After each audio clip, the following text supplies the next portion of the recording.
Ya, seperti ini kan cara membuka jalan nafas itu ada dua.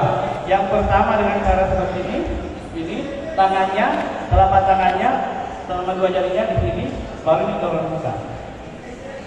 Ya, bukan dikasih seperti ini. Kalau seperti ini kira-kira orang yang dari hadapan sana mengatakan itu penolong kita semua membuka jalan nafas. Jadi model tangannya kita dua, didadu sama dijilat, buka begitu. Kalau misalnya sudah terbuka, berarti diperhatikan di sini. Kalau misalnya dia pada tulang leher biasanya, itu kasih masuk tangannya kita di bawah ini, baru kasih masuk. Kalau dia ini tembus, ya ada tembus, terus kemudian kita tidak curigai ada pada tulang leher. Terus kemudian kalau dia tidak tembus, misalnya rapat ke belakang di lehernya, perhatikan lagi, paparkan lagi di bagian leher, apakah ada biru-biru, kemerah-merahan di bagian leher. Kalau ada biru-biru atau kemerah-merahan di bagian leher, maka curigai pada tulang leher. Jangan ikat begini. Ya, jangan buka seperti ini. Nah, selanjutnya kalau dia misalnya pada tulang leher, itu posisinya membuka jalan nafas, posisinya dari atas. Jadi modelnya ini satu kali tarik. Ya, begini terus sampai kita pasangi yang namanya paras leher. Kalau sudah seperti ini berarti sudah aman. Tinggal memasang kepala leher. Jadi ini yang banyak kejadian data dari kepolisian biasa, orang mengalami kecelakaan, meninggal gara-gara mengalami cedera di leher, orang angkat tangannya langsung gantung lehernya. Siapa kira-kira siapa mati? Oke, yang selanjutnya memeriksa fisiknya. Kalau kita lihat korbannya misalnya tergeletak ada berdarah, kita apakan? Kita tangan yang berdarah. Ada yang robek, kita tutup yang robeknya. Ada yang patah, sebentar akan ada materinya khusus untuk itu. Nah, selanjutnya kita periksa fisiknya mulai dari kepala sampai ke tulang belakang. Diperiksa satu persatu supaya pada saat kita melakukan pemeriksaan kita lihat apakah ada perubahan bentuk, apakah ada luka, apakah ada nyeri tekan, dan apakah ada bengkak. Jadi ada P, L, N, B yang dicari. Kenapa kita mesti periksa fisiknya? Nah, ini langkah keempat. Langkah ketiga, langkah keempat. Di langkah keempat itu adalah riwayat penderita. Ditanyakan kepada korban. Kalau misalnya korbannya sadar, Pak Firly, apakah sakit Pak Firly? Oh sakit ini ya. Berarti kita tulis semua apa yang disebutkan. Jadi di langkah keempat ini akronimnya istilahnya kompak. Kita buat akronimnya kompak, keluhan utamanya, obat-obatan, terus kemudian makanan dan minuman, terus kemudian penyakit dan alergi. Nah, kompak inilah yang ditanyakan. Setelah kita tanyakan, dicatat semua. Setelah itu lanjut ke langkah yang kelima. Langkah yang kelima Bapak Ibu, baru kita periksa tadi apa yang kalau misalnya sudah kita tangani, kita periksa dengan ulang lagi.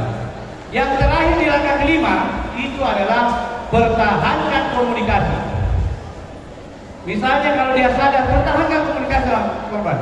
Sabar kita pilih, sebentar Pak, jadi kata sampai di rumah sakit, insya Allah akan ditangani dengan baik sama dokter. Dibangkitkan semangatnya, karena ini fisiknya sudah terluka. Semangatnya dibangkitkan, jangan justru sebaliknya. Di Pak Firly, sakit Pak Firly sampai di rumah sakit, dipotong sebentar, langsung pingsan. Karena psikologinya drop juga. Sudah fisik terluka, kita lagi sebagai penolong, kita lukai lagi psikologinya. Makanya itu harus dibangkitkan semangatnya. Jadi itu yang kita lakukan di langkah-langkah kelima. Setelah langkah kelima itu, maka langkah terakhir yang kita lakukan adalah pelaporan. Di pelaporan ini yang paling sering kita lupakan. Sudah kita tolongi orang, kita tidak tahu yang kita tolong ini laki-laki kan, perempuan kan, namanya siapa, makanya harus kita tulis. Karena jangan sampai kita tolong orang, kita bawa ke rumah sakit, sampai di rumah sakit tanya sama dokter, Pak, di mana kita nih Pak, bagaimana keadaannya Pak? Tidak, saya hanya langsung ke sini naik. Nah, inilah yang harus kenapa kita sampaikan hari ini, supaya kita ketahui, kita tulis namanya, siapa namanya, terus kemudian jenis kelaminnya, selanjutnya Setelah itu baru kita umurnya, apanya yang luka, apa yang sudah kita kerjakan, dan bagaimana kondisi pada saat kita temukan pertama korban tersebut. Itulah yang harus menjadi langkah-langkah buat kita. Karena kalau kita tidak ketahui langkah-langkahnya, Bapak Ibu, maka pasti kita akan masih merasa terisi melakukan tindakan. Selalu fisik yang didahulukan. Nah, kalau terkait sebentar tentang teknisnya, kalau ada berdarah diapakan, ada luka diapakan, ada yang tidak bernafas diapakan, akan disampaikan oleh materi selanjutnya. Sampai di sini, ada yang bertanyakan, Bapak Ibu? Jelas? Kalau jelas, saya kembalikan ke Bang Salam selaku moderator. Demikian dari saya. Assalamualaikum warahmatullahi wabarakatuh.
Baik, bismillahirrahmanirrahim. Assalamualaikum warahmatullahi wabarakatuh.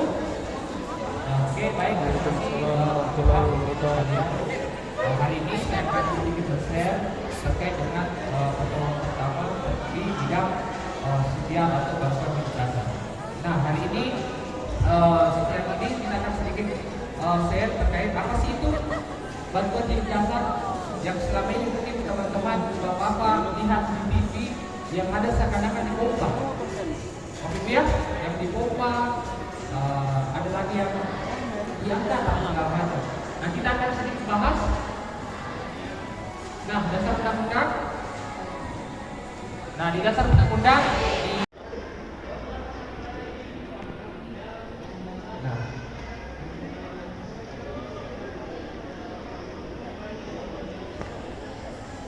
Nah, tanda pasti mati. Nah, jadi di sini tadi di Bapak Ibu kita bisa menentukan apa? Oh, ini sudah mati, sudah tidak bisa ditolong lagi. Nah, tanda pasti mati. Ada pertama lebam mayat, Bapak Ibu. Lebam mayat ini teman-teman mungkin biasa lihat ya, kalau orang sudah meninggal itu kalau dibandingkan sudah lebam belakangnya, Bapak Ibu ya, sudah lebam belakangnya. Terus kaku mayat sudah kaku. Itu terjadi 1 sampai 2 jam setelah kematian. Nah, terus pembusukan.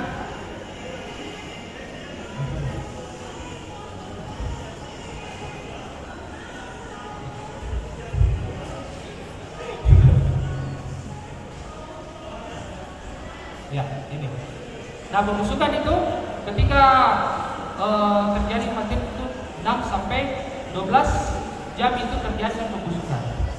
Ya. Jadi jangan kalau misalnya Bapak Ibu mendapatkan korban sudah kaku mayat atau sudah terjadi pembusukan, Bapak Ibu langsung lakukan CPR. Ya, nah ini cedera mematikan. Nah, cedera mematikan ini secara akal manusia tidak dapat lagi tertolong. Contoh misalnya kita mendapatkan korban sudah pecah kepalanya, jadi jangan kita melakukan CPR, sudah tidak bisa itu. Ya secara akal manusia bahkan sudah tidak bisa tertolong ini. Hangus terbakar misalnya. Nah itu. Jadi secara akal manusia mengatakan oh, sudah tidak bisa tertolong. Di sini badannya besar kepalanya, itu kita tidak bisa. Ya, betul. Ya, ini Bapak Ibu, jadi ada change of survival. Ya, jadi yang kita lihat itu yang di bawah saja, yang pecah. Jadi ada pertama aktivasi respon darurat, melakukan CPR, defibrilasi, resusitasi lanjutan, dan perawatan henti jantung di rumah sakit dan proses pemulihan di rumah. Maksudnya ini adalah rantai kehidupan. Jadi ketika mendapatkan korban Di antara rantai ini tidak boleh ada yang terputus, tidak boleh ada yang terputus, tidak boleh ada yang tidak boleh ada yang bergeser atau hilang, tidak boleh. 100 sampai 120 kali per menit. Sebentar kita coba praktekkan. Terus pengembangan dada atau chest recoil maksudnya adalah ketika melakukan penekanan, usahakan kembali ketika dada sudah kembali normal ditekan lagi. Ya, chest recoil, terus induksi minimal, kurangi space. Itu.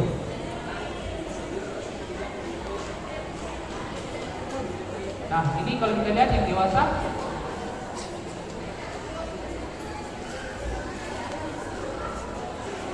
Danger. Nah, sudah tadi disinggung sebelumnya ketika melakukan penilaian keadaan, utamakan apa dulu Bapak Ibu? Utamakan keselamatan diri. Setelah itu lokasi, ya, lokasi baru korban. Oke, baik. Nah, respon. Ketika respon panggil korban, Pak. Dan seperti yang dicontohkan oleh itu, Pak, setelah itu lihat napas. Jadi cukup saja napasnya kita lihat. Apakah Bapak Ibu mau lihat perutnya naik turun atau menggunakan tangan untuk ngecek napas itu? Kan lebih terasa Bapak Ibu ya kalau dipunggung lebih terasa. Itu. Terus napas setengah-setengah biasakan gini. Itu adalah bukan napas normal, tapi itu adalah napas sisa. Ya, jadi bukan napas normal, tapi itu adalah napas sisa.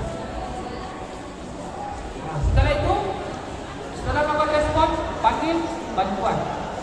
Panggil bantuan, Pak, tolong ambilkan AED dan panggilkan saya ambulans. Itu, ya.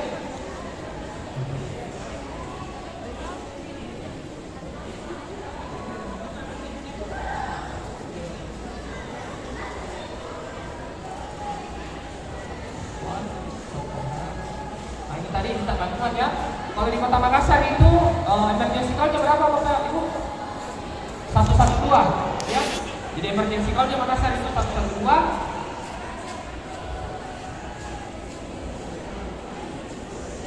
Nah, kompresi atau melakukan penekanan. Nah, pada saat kita melakukan penekanan bertumpu di tumit tangan ya. Nah, terus kunci pergelangan tangan dan siku lurus 90 derajat ya. Terus jatuhkan berat badan kita, kompresi dilakukan 100 sampai 120 kali per menit. Cek napas setiap 2 menit. Jadi tidak ada yang di sini Bapak Ibu yang tiup-tiup itu sudah tidak disarankan untuk yang awal. Yang tiup-tiup itu adalah untuk yang profesional. Ya, jadi ada yang diberikan napas bantuan. Bapak Ibu ya. Jadi ini untuk orang awam, jadi dia itu tidak perlu lagi meniup. Dia hanya lakukan saja sekian, ditekan saja terus. Kemudian ditekan selama 2 menit. Setelah 2 menit kita periksa napasnya dengan itu tadi. Dicek. Ya, kalau memang masih tidak ada, lanjut lagi. Nah, setelah melakukan itu, kapan CPR dihentikan? Ya, kemudian jadi kita melakukan CPR terus. Nah, pertanyaan adalah kapan CPR dihentikan? Kapan CPR dihentikan?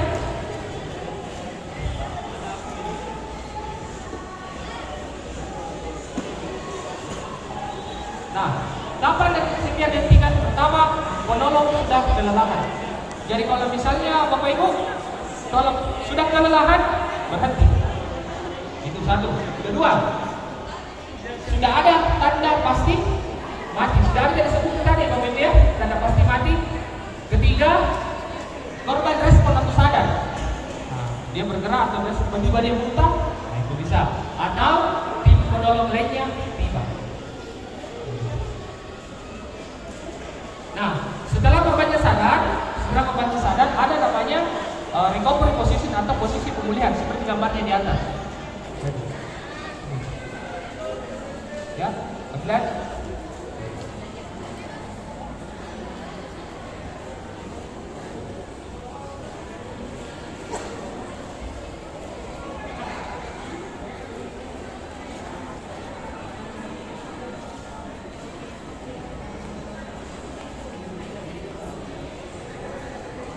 Ya, oke, kita coba ya demonstrasikan.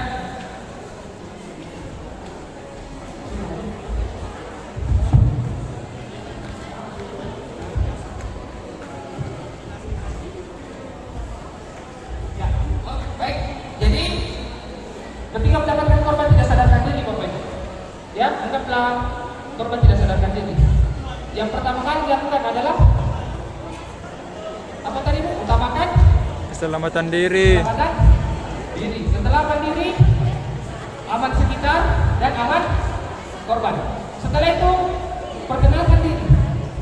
Saya dari PMI Kota Makassar. Apakah saya bisa melakukan pertolongan? Oh iya, silakan bisa. Langsung dilakukan respon. Responnya Pak, dipukul dari pundaknya Pak Ibu ya. Dipukul pundaknya Pak. Nah, setelah tidak ada respon, periksa napas. Ternyata napasnya tidak ada.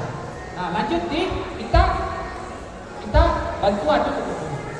Tolong ambilkan AED dan hubungi ambulans. Nah, setelah itu lanjut masuk di kompresi.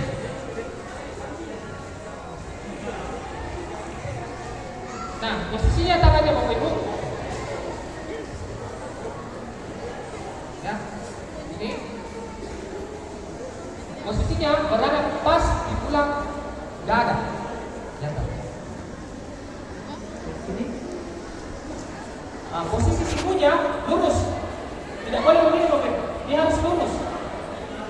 Ya, dia harus lurus. Jadi yang bermain sudah bahu bukan siku. Ya, jadi yang bermain sudah adalah bukan siku, tapi bahu yang akan turun. Nah, kita coba itu. Tekan. 1, 2, 3, 4, 5, 6, 7, 8, 9, 10, 1, 2, 3, 4, 5, 6, 8, 9, 10, 1, 2, 3, 4, 5, 6, 7, 8, 9, 3. Jadi begitu Bapak. Setelah 2 menit, periksa napas yang kita. Ternyata napasnya belum ada. Jadi apa yang dilakukan? Apa yang dilakukan Bapak Ibu? Lanjut lagi. Selama yang tadi dikatakan kapan RJP dihentikan.